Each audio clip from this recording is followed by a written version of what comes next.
Hello everyone, welcome back to my channel. आज मैं आपको जस्ट यू का 16 एपिसोड एक्सप्लेन करूंगी, मगर उससे पहले अगर आपने इसके पिछले वीडियोस नहीं देखे हैं तो मेरा कहना है कि आप पहले वो देख लें ताकि आपको ये ड्रामा और भी अच्छे से समझ में आए। एंड यस, वीडियो को लाइक एंड चैनल को सब्सक्राइब करना ना भूले। और अभी एक्सप्लेनेशन की शुरुआत करते हैं।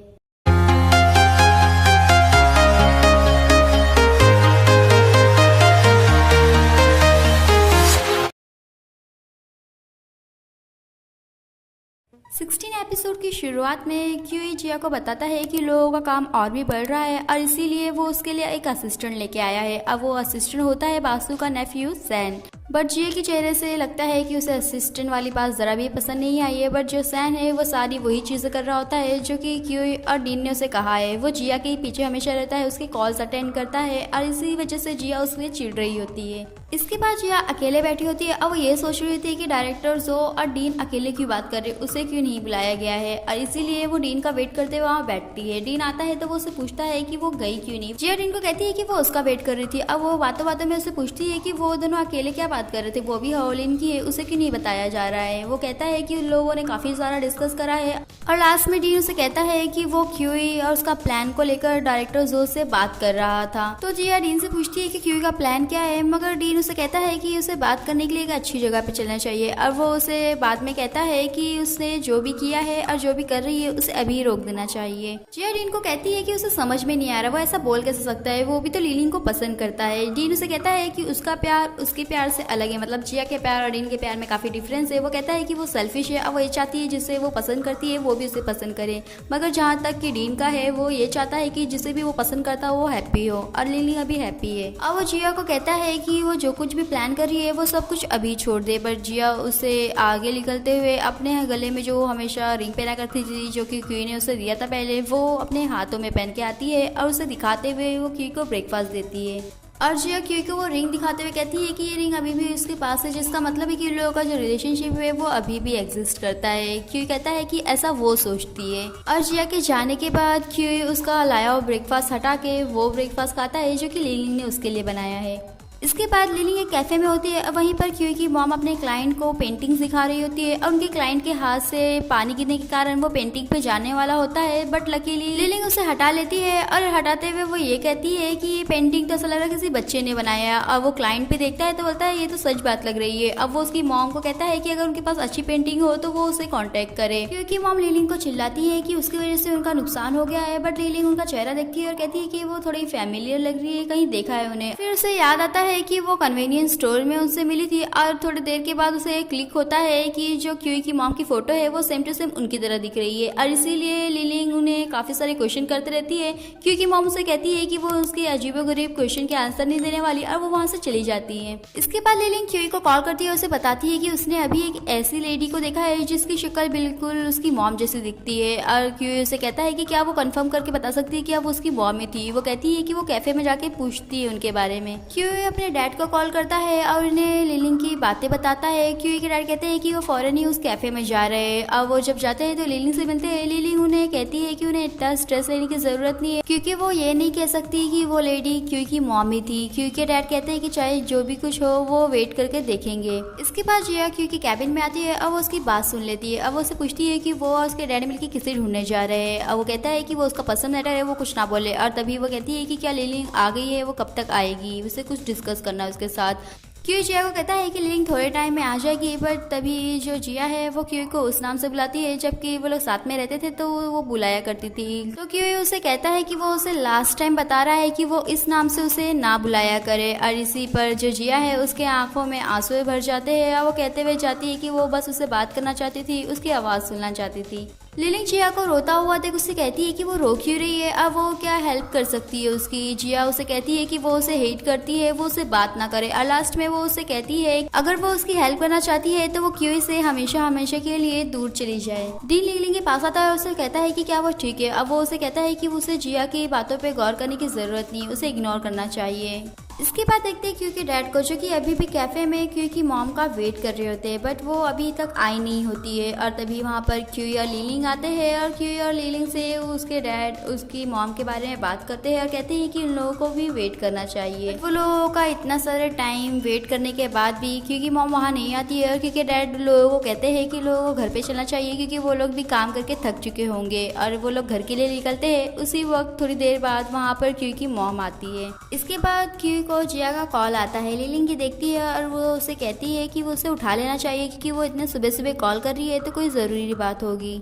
कॉल पिकअप करने पे सबसे पहले जिया क्यू को सॉरी कहती है और कहती है कि वो उसे परेशान नहीं करना चाहती थी, बट वो डायरेक्टर जो उसके अंकल को भी नहीं बताना चाहती थी, क्योंकि वो उसके लिए परेशान होंगे। और जिया क्यू के पूछने पे बताती है कि उसकी सुबह से ही तबीयत ठीक नहीं लग रही है और इसीलिए क्या वो उसे आके देख सकता है। और ये सारी बात क्यू लीलिंग को बताता है। लीलिंग कहती है कि उसे जाके जिया को देखना चाहिए। जब क्यू जिया के घर पे जाता है, वो उससे पूछता है कि उसे क्या हुआ है। वो कहती है कि सुबह से ही उसे सांस लेने में प्रॉब्लम हो रही थी। और तभी वो कहता है कि वो उसे डॉक्टर के पास ले जाएगा, बट वो वापस से अपनी वही पुरानी घिसी पिटी बातें स्टार्ट कर देती है। क्यू जिया को कहता है कि अभी उसकी तबीयत ठीक नहीं है, उसे बाद में बात करना चाहिए। तभी जिया उसे कह रही होती है कि उसने कभी भी उसके साथ धोखा नहीं किया है, वो हमेशा अपनी रिलेशनशिप की तरफ लॉयल थी। और वो उसे लास्ट में कहती है कि अगर वो उस समय उसकी हेल्प नहीं करना चाहती होती तो आज वो उससे अलग नहीं होती। और ये कहते हुए वो बेहोश हो जाती है और क्यू उसे हॉस्पिटल ले जाता है। हॉस्पिटल में डॉक्टर उसे कह रहा होता है कि अगर वो ऐसे ही रही तो उसे डिप्रेशन और स्ट्रेस हो जाएगा और उसका ख्याल रखने के लिए कहते हैं। क्यू जिया को मेडिसिन देता है, उसे रेस्ट करने के लिए कहता है और कहता है कि उसे भी काफी सारे काम है तो वो यहाँ से जा रहा है। जिया उसे कहती है कि क्या वो लीलिंग और उसके डैड के पास जा रहा है, बट वो उसका जवाब ना देते हुए उसे कहता है कि उसे एक ऐसे शख्स को ढूंढना चाहिए जो उसे सच में प्यार करता हो और वो उसका ख्याल रखे, बट वो शख्स वो नहीं है।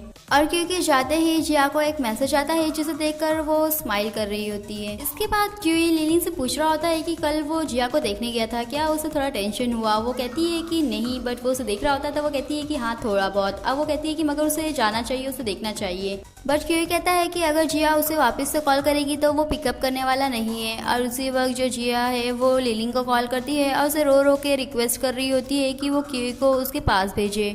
लीलिंग क्यू को जिया के बारे में बताती है और क्यू से कहता है कि जिया को अच्छे से मालूम था कि वो उसका कॉल पिकअप नहीं करेगा, इसलिए उसने लीलिंग को कॉल किया है। बट लीलिंग उसे कहती है कि उसे जाके देखना चाहिए। नेक्स्ट मोमेंट में जिया स्माइल करते हुए बैठी होती है और तभी उसके दरवाजे पे कोई आता है। वो खुशी खुशी जाती है, उसे लगता है क्यू आया है, बट वहाँ पे सैन आया होता है और उसे कहता है कि क्यू ने उसे भेजा है। तो जिया उसे तुरंत ही घर से बाहर निकाल रही होती है। सैन उसे कहता है कि उसने कुछ लेके आया है जो कि क्यू ने उसे देने के लिए कहा था। अब वो उसे लेने के लिए कहता है और तभी वहाँ पर आता है एक कॉल जो कि लगता है कि जिया के लिए काफ़ी इंपॉर्टेंट है। इसके बाद देखते हैं लीलिंग को, जहाँ पे वो क्यू को कह रही होती है कि वो जिया के बारे में सोच रही है क्या वो ठीक होगी। क्यू उसे कहता है कि उसने सैन से बात की है और उसने बताया है कि आफ्टरनून में जब वो गया था तो वो एकदम ठीक ठाक थी। लिली क्यू को कहती है कि उसे मालूम है कि उसे पास्ट के बारे में बात करना पसंद नहीं है, फिर भी वो उसे पूछना चाहती है कि उसने जिया को प्रपोज किया था और जिया ने एक्सेप्ट भी कर लिया था, फिर उसके बाद क्या हुआ। क्यू लिली को बताता है कि उसके बाद जिया उसे छोड़कर किसी और के साथ चली गई थी। क्यू को वो पूछती है कि ऐसा क्यों। वो कहता है कि उसने भी इस बारे में काफी कुछ सोचा है, बट उसे हर बार एक ही आंसर मिला है और वो ये है कि जिया उससे शादी नहीं करना चाहती थी। लिली उसे कहती है कि फिर भी उसे लगता है कि जिया उसे काफी पसंद करती है और जब हम किसी को पसंद करते हैं तो हम उसके लिए वीक पड़ जाते हैं। क्यू लिली को कहता है कि वो ये सब इसीलिए कह रही है क्योंकि वो चाहती है कि वो जाकर जिया को कंपनी दे। लिली कहती है कि ऐसा नहीं है, बस वो जिया को रिप्रेस नहीं देखना चाहती है। क्यू उसे देखता है और उसे हक करते हुए थैंक्स कहता है क्योंकि वो उसके लिए वेट कर रही है। इसके बाद लेहान ऑफिस में सभी से मिलने आया होता है और उसी समय एक और शख्स है जो कि किसी और से मिलने के लिए गैस कंपनी में आता है और मैमे के पूछने पर वो बताता है कि वो जिया से मिलने आया है और उसका नाम जेरी है। बट जब वो जिया को देख के हेलो कहता है तो जिया एकदम दंग रह जाती है और उसके हाथ से उसकी फाइल छूट जाती है और वो वहाँ से भागने लगती है, बट वो जेरी उसे पकड़ लेता है। जिया उसे चिल्लाते हुए कह रही होती है कि वो उसे जाने दे, वो उसे परेशान ना करे, बट जेरी उसे कहता है कि वो इतने समय बाद उसे मिला है और वो उसे देखते ही भाग क्यों रही है।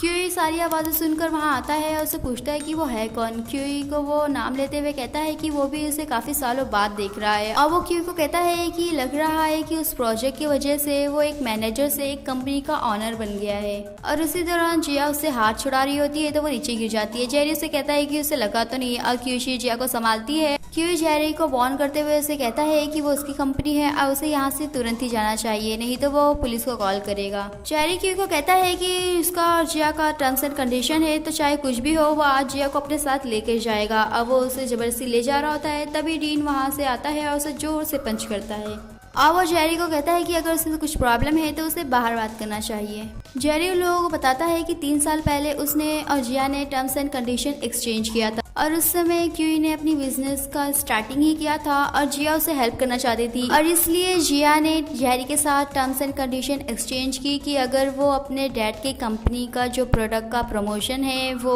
क्यूई को देगा तो वो क्यूई को छोड़कर उसके साथ अमेरिका चलेगी। जेरी की बातें सुनकर क्यूई जिया की बातें सोचता है और फिर वो जेरी से पूछता है कि अमेरिका जाने के बाद क्या हुआ है। जेरी उसे बताता है कि हर एक दिन जो जिया है वो रोया करती थी और डिप्रेस रहती थी। डीन जेरी को कहता है कि मगर उसने उसके अंकल से सुना है कि वो इंग्लैंड में मार्केटिंग पढ़ने गई थी। जेरी लोगों को बताता है कि अमेरिका जाने के 1 साल बाद ही जब जिया ने देखा कि वो वहाँ नहीं था, जेरी वहाँ नहीं था, तो उसने अपना बैग्स पैक करे और वो अपनी अंकल के मदद से इंग्लैंड चली गई और वो वहाँ पर पढ़ रही थी। और फिर जेरी क्यूई को देखते हुए कहता है कि वो इतना शॉक क्यों लग रहा है, क्या उसे नहीं मालूम था? उसे तो लगा था कि जिया आने के बाद ही उसे सब कुछ बता दी होगी।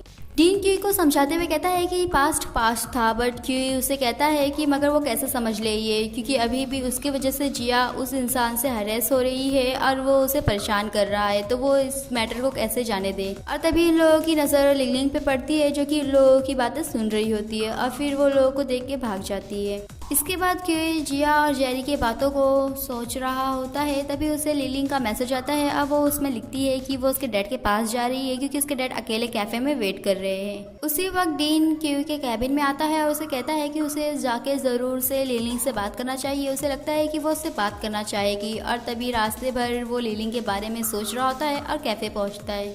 और जब वो लोग बैठे होते हैं तभी क्यूई के डैड उसकी मॉम को आता हुआ देख खड़े होते हैं और एक एक करके वो लोग सभी देखते हैं, बट उसकी जो मॉम है वो देखने के बाद वहाँ से भाग जाती है।